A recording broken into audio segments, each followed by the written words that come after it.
Welcome to Under the Microscope, brought to you by the Right Credentials Network and your host, Delsa Bailey, a certified medical services professional for over 30 years.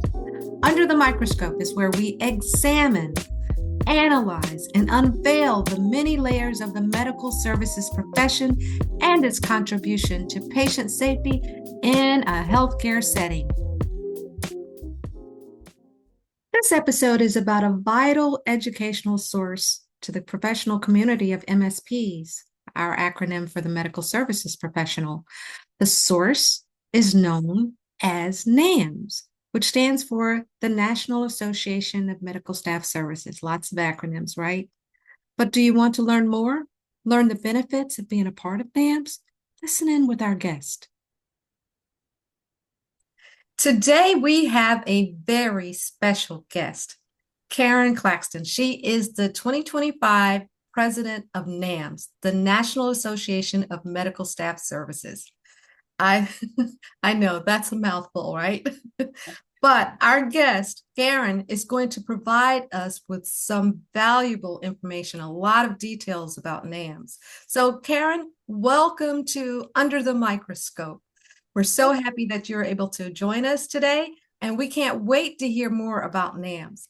So before I get started, though, I want to let you come on and tell us about your journey as a medical services professional. Well, thank you, Dilsa, for the invitation. And, I love to hear stories of how we all came to be MSPs because they are all varied, right? Mm-hmm. So I was actually working in the state mental health system, and we were located on the local hospital's campus. And one of my coworkers, her daughter is a pharmacist at the hospital, and was just telling her one night at home over dinner, how her coworker had been looking for someone for a position for a few months and couldn't find anyone, and was just kind of telling her mother a little bit about the position. And her mother said, "You know what? That just sounds like Karen that I work with." And so she came to work the next day and told me about it. And I thought the same thing. Wow, that just sounds like me, something that would be perfect for me. So I did reach out to the person, and she brought me in to interview and offered me the position. Wow. And I think she said the reason she offered me the position was because I was the only one that applied that had experience taking minutes. And she figured if I can do minutes, then I can learn credentialing and privileging. So she hired me, and it was the best decision of my life. And so I was the only MSP in my hospital and had to learn things from the ground up. And so we'll probably get into some of that as we go along, and how other MSPs played a role in growing me up in the profession. Awesome. Awesome. Yeah, we were all thrown into this. Nobody wakes up. I don't think anybody grows up going, I want to go into credentialing, I want to be a medical services professional. Because I was thrown into it. I started a temporary job at a hospital. It was supposed to last 2 weeks. And here we are. And here we are, yes. Yeah. Oh, well, thank you for sharing that, because I know our listeners have a lot of questions. I'm sure they're going to have a lot of questions about how to get into the profession, or if they're already in the profession, what can they learn? How can they grow? How can they continue to grow? And and hopefully we can invite, if our listeners aren't already, but we can invite some of our collaborative partners, or our partners that we want to collaborate with, the other departments, and whether it's a managed care organization or a health, or hospital. We overlap with a lot of different other specialties. So I want to bring that to the front if possible. But I want to make sure that the listeners get what they need. And if not, they'll be able to reach out to you at a later time and get more information. So are you ready for all these questions? Oh, well, first of all, how did you learn about NAMSS? Well, when I started, like I said, I was the only person. I was hired by the risk manager, and she knew NAMSS and GAMS would be important. And so that was first week, we need you to join GAMS, my Georgia State Association, and NAMSS. So I was able to look those up and join them very early on in my career. So thank goodness for that, because I was able to find people to support me, information, education, all those things that I needed and had no resources locally for. So NAMSS really made it possible for me to grow in the profession and to learn and be, successful. Don't know what I would have done without NAMSS. Yeah, I have to agree with that. Same thing with me. I actually, because once we get into this role, whatever role that I had started at, I ended up also being the CME coordinator at the hospital. And one of the speakers actually had spoken recently at NAMSS, and he was the one who introduced me to NAMSS. So we were sitting there having lunch, and I was talking about how I was thrown into this and was trying to learn. And he said, "Well, I just spoke at NAMSS." So that's how I Goodness. got introduced to NAMS. And then actually, I also started interacting with other hospital medical staff um, personnel to find out what am I supposed to be doing. And they introduced, I was in Pennsylvania at the time, and I was introduced to PAMS, or it was the Southeastern Pennsylvania group at that time. So yeah, it takes a village to bring us in. And I'm so happy to have heard about NAMS because it has been very valuable throughout my entire career. Yeah, that's why I Absolutely. wanted to highlight NAMS, because I think it's very crucial to anybody that's in this profession. So NAMS, let me let you give me a little bit more perspective about NAMS. It started out as an organization pretty much focused on hospital settings. That's why the name Medical Staff Services is in there. But at that time, it was focusing really on credentialing and privileging. But there are other aspects we're growing a lot. So I want you to give us a little bit more information about who else it would be valuable for to join NAMS. All the other different aspects of the medical staff medical services profession. Right. So you're correct. It started in mainly MSPs in the hospital setting, and our membership is pretty heavy in hospital MSPs. But of course, as you know, we don't work in a vacuum. And so we start realizing that there are people doing things in other settings. So credentialing and or privileging happens in so many different settings besides just the acute care. There's academics, there's ambulatory care, things we don't think about, correctional health care, VAs, military hospitals, just so many different settings. You have critical access. We have some members that are in dental practices, FQHCs, and then you have the health plans, locum tenens, Mm-hmm. managed care. We have group practices, rural clinics, just so many different settings, telehealth. And so some of those settings do both credentialing and privileging, some just do credentialing, but we all kind of work together, right? We have contact with other, CBOs and health plans and all of these things. So the credentialing and privileging really kind of broke out into different settings too. And then we started having, maybe it's MSPs moving into other realms, or what happens a lot of times is, the hospital leadership recognizes that if you want something done and you want it done well, then you give it to the medical staff office, right? Mm-hmm. And so then we have people working in medical education, which you mentioned, provider enrollment. We have members that are more in the quality realm, maybe doing focus review or ongoing review. We have members that are working for software vendors, right? If they're going to do software that we use, they need someone that knows what we need in some of those roles or for training.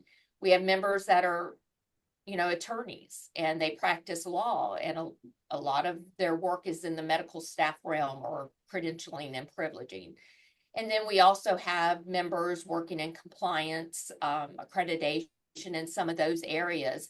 So I think it's very narrow-minded for maybe an MSP to just say, this is, I'm in a hospital setting, this is what I do. I think we always need to be aware of, some of the departments, some of the industry partners that we are kind of connected with, where we Mhm. can continue to grow our skills and our, just our knowledge base, or look for ways to collaborate and improve together. Awesome. You've mentioned all of the ones that I was thinking of. It's like there's just so many different areas that it starts out as credentialing, but then you realize, for instance, that's how provider enrollment came along. Everybody was worried about getting credentialed at a health plan. Well, from one perspective, it's provider enrollment, but at the health plan's perspective, from their perspective, it's credentialing. So, it overlaps, and there's so much information that we all have to share. Even licensing, there's people who are focused strictly on licensing, but that's an aspect of credentialing. So, it's a big open field, and it just started in one little place, but realized that we are have a wide variety of skill sets that we can bring to the table. And that's thank you for bringing up all of those different aspects, all those different industry entities that we can survive in, and that's why we need to continually educate ourselves or get educated. So what type of characteristics, though, and you mentioned before that your personality fit that particular position, what characteristics do you think makes a person wants to come into this profession, or what makes them successful in this profession? So if there's somebody that's listening who's thinking about us, maybe you can give them some hints on whether they'd be a good fit or not. Yeah, that is a good question. So what about that conversation made my coworker think of me, and what, when she was describing it, what made, me think, oh, that does. And I think a big part of it is being curious, asking questions. We want things to make sense. And credentialing, privileging is a little bit like detective work, right? You're putting pieces of a puzzle together and looking to make sure everything, is fitting as it should. And so I think that was the beginning of just being curious, and it sounded very interesting to me.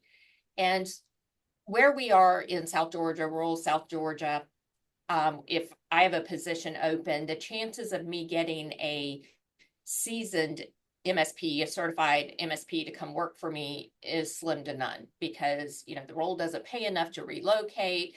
And, the skill set is just not something, it's a little niche, right? So Mhm. it's not something that you just find with somebody walking by. So what we have done is we hire for the soft skills and then train them in credentialing and privileging. So the things that I look for: being curious, critical thinking, paying attention to detail, good follow through, good communication, um, adaptability, right? It's Mhm. not Definitely. stagnant. It's a very dynamic place to be. And so you have to change, rules and regs change, technology changes. So someone that is able to adapt. I think ethics is a very big thing. We need to understand how important that is to gain the confidence of a medical staff or your coworkers. I think you need a professional presence. We are professionals, and many of our members now are, we have some with PhDs, and they are in positions of, maybe a vice president of a very large corporation. So professional presence, in my opinion, is very important. Mhm. I think I said attention to detail, being able to follow through and follow back up is essential. Being diplomatic, sometimes we feel caught between the medical staff and administration, and sometimes it's Oh that yeah. fine line. You have to, be a little diplomatic. And I think resilient. If things are tough or things don't go our way, how we respond to that is very important. So those are kind of the things I look for when I am bringing someone in that I can train in the role. That's excellent. That's excellent. And one of the things too, I think you have to be a little obsessive compulsive. Like you I can't let agree. it go. You got to get the answer to that. It has to be right. You got to get it. Yeah. So yeah, I like that. That's all that all of those are great assets for skill sets that you need to have for this profession because this profession is a little insane, but it's not something you can walk away from. Everybody that I know, we just keep hanging on there. It's just can't let it go because, Right. you know, I say basically, that sometimes is I'm like a dog after a bone, yeah, I'm gonna keep going until I get it. can't let it go. Yeah.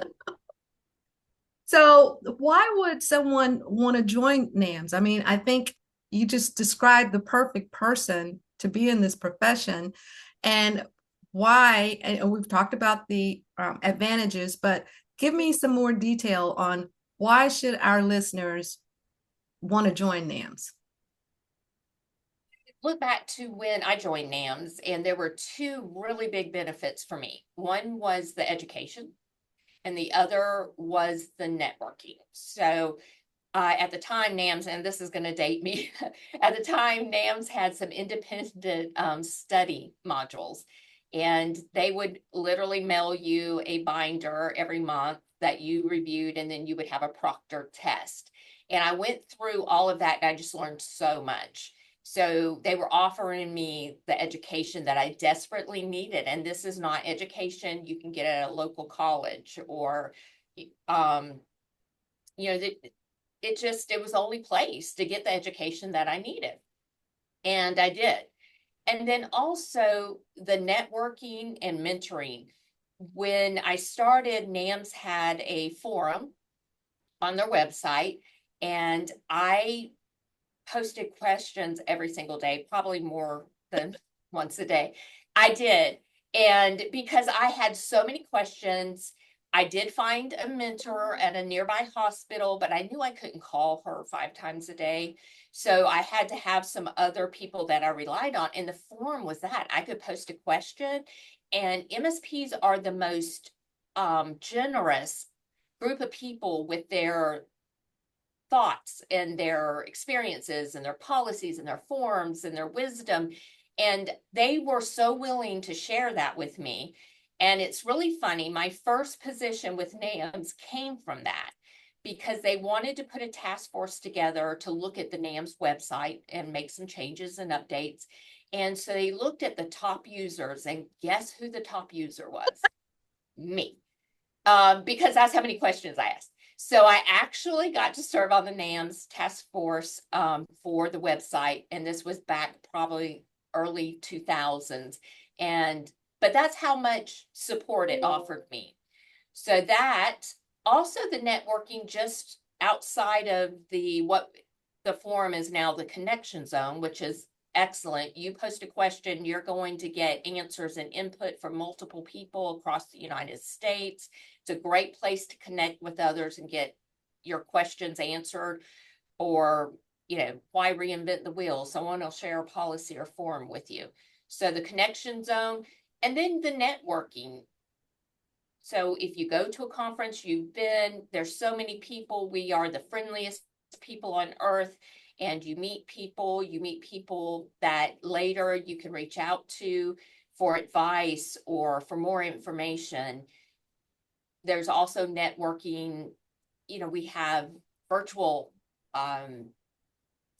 webinars and things like that, and often given a chance for Q&A and or chat opportunities that you can network with other NAMS members. A few years ago, NAMS started offering free webinars for their members. So at least once a month, or at least 12 times a year, there's a free webinar. And it's just free information and education, and it's varied. So sometimes it's provider enrollment. Sometimes it's, hospital-based privilege and credentialing. Sometimes it's OPPE, FPPE. So it's very varied, but you'll find something there for what you need, or, don't keep those blinders on. That doesn't apply to me, because it may not apply to you today, but it may be something you need tomorrow, or maybe just having a conversation with someone from a different department or your leadership that you want to have some knowledge. Mhm. And so, MSPs never quit learning. And I think No. that goes back to being curious. We like to have that information. Another really big benefit of NAMSS to me is the mentoring opportunities. So they actually have a mentoring matching program. Oh. If you are new to the field, you're looking for a mentor, you can sign up there. And we have mentors that are in provider enrollment, in, hospitals, in ambulatory care, in, different settings. So we will help match you with someone that can mentor you along in your career. So those are kind of the top benefits for me. And then NAMSS has some really awesome new programs that I am so excited about. And one is the Tomorrow's Leaders program. This is Okay. the first year. And for 10 members who have applied and who are selected, they will go through a leadership program that will be taught by past presidents. And it's based on a program that all the NAMSS secretaries attend during their year that they serve as secretary. Mhm. Henry Givray does Leadership's Calling program. So it's based on that, which was a life-changing program for me personally. And I'm so excited about that. There's a mixture of online modules, virtual sessions, and then also an in-person session at conference. So very excited about that program. The application process closed a few weeks ago. We got a lot of applications. It's very difficult. Thank goodness I don't have to select, but very difficult to just choose 10 people, because we have some amazing, talented members in NAMSS. So Wow. that's one really good program I'm excited about. Last year, we started the speaker development program. So I think we talked about professional presence, and presenting is a very big, aspect of that. You may be in a meeting, you may be with your medical staff, or in a medical executive committee, or with your leadership, or a department directors meeting, or something where you have to give information. And we want, MSPs to be comfortable with that, where they can speak with confidence. So I think that's an extremely important program and exciting. We had a pre-conference offering this past year, which was on presentation and speaking skills, and amazing class. And to me, the price point was just amazing too.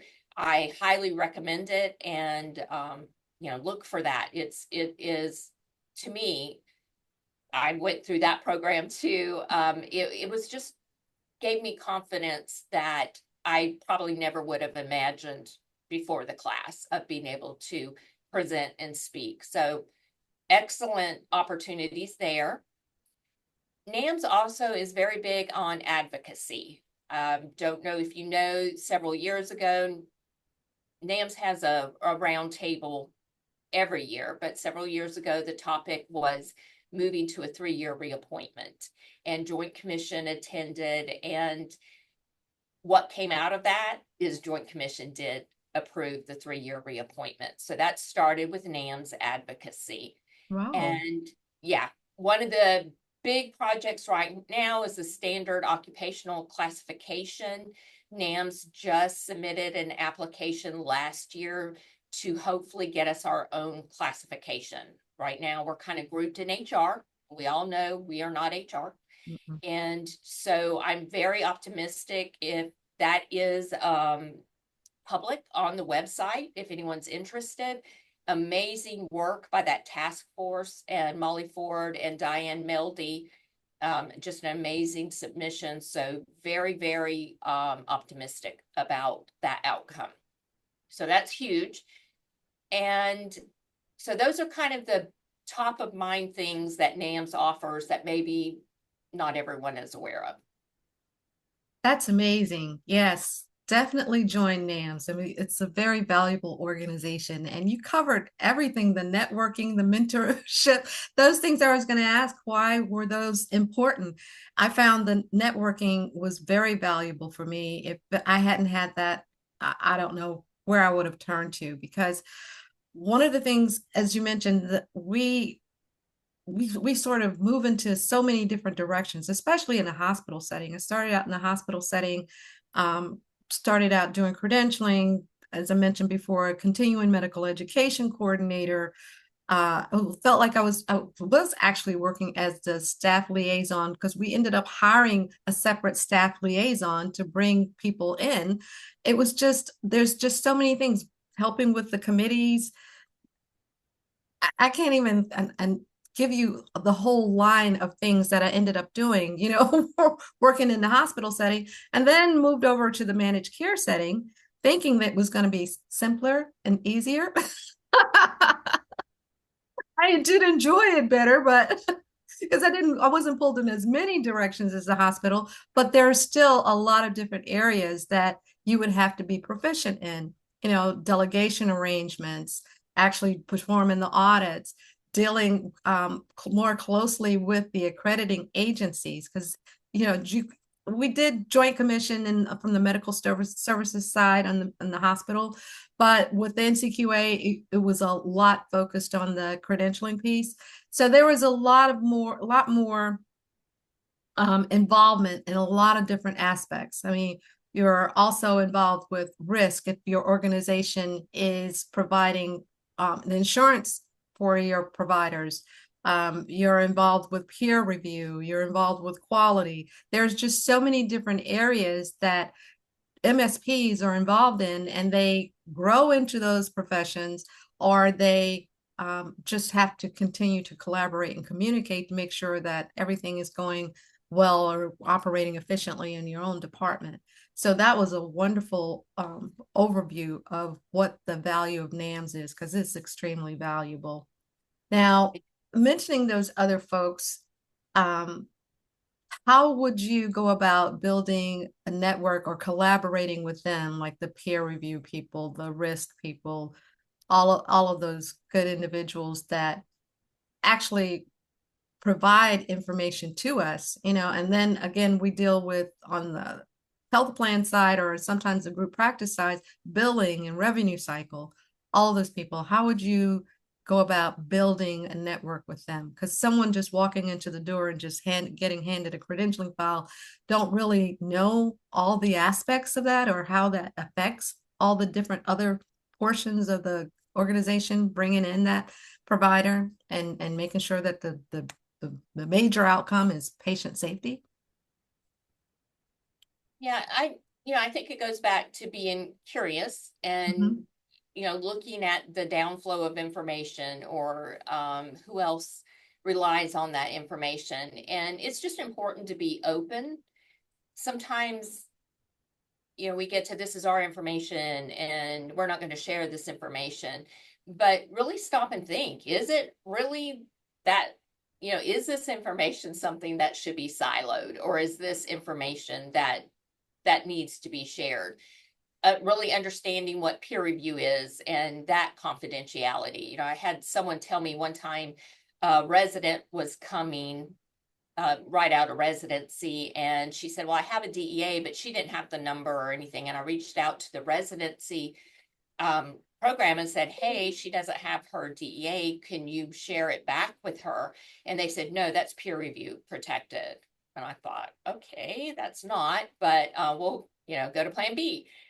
So, you really need to understand when to hang on to something and when to share, to be open-minded. How can we work with another department to be more efficient, to serve our customer? We shouldn't make a physician duplicate something 5 times, right? Right. What is it is, can we share the application they submit to the medical staff office with payer enrollment, or with HR if they're going to be employed? Some of those things that you look at, and our first instinct is, no, we can't share that. but we might be able to share part of it, right? The demographics and some of that, but maybe the attestation questions we don't share. Maybe we get them to sign a release in the beginning that says, hey, I'm fine with you sharing these demographics with the other departments so that I don't have to repeat this information. So just kind of keeping an open mind at who else might benefit and how we can be more efficient, work together. We can learn from each other.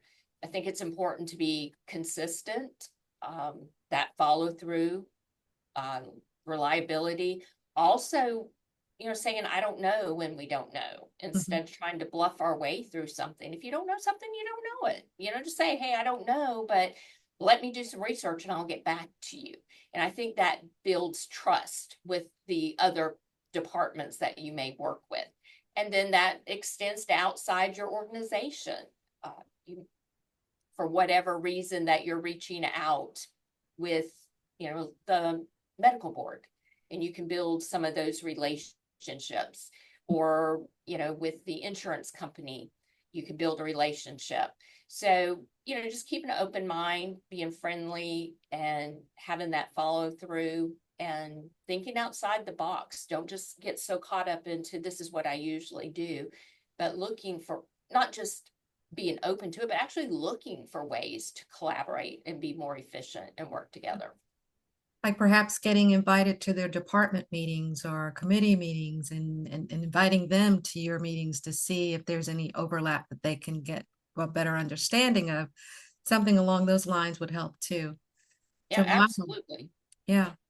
Um, what professionals or what other roles, and I know we've talked about a lot of them, but what roles or what jobs or what types of professions that's in the medical service profession? I mean, we mentioned credentialing, provider enrollment, licensing, but what else have you come across that's deemed medical services?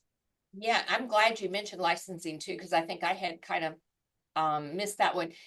And our medical board in Georgia is very collaborative with our state association. They come and give an update every year. They actually sent their licensing specialists to some of our GAMS courses and all to learn more about credentialing so they could understand what it is we do, because it's important, right? They're doing the background check too, like we are.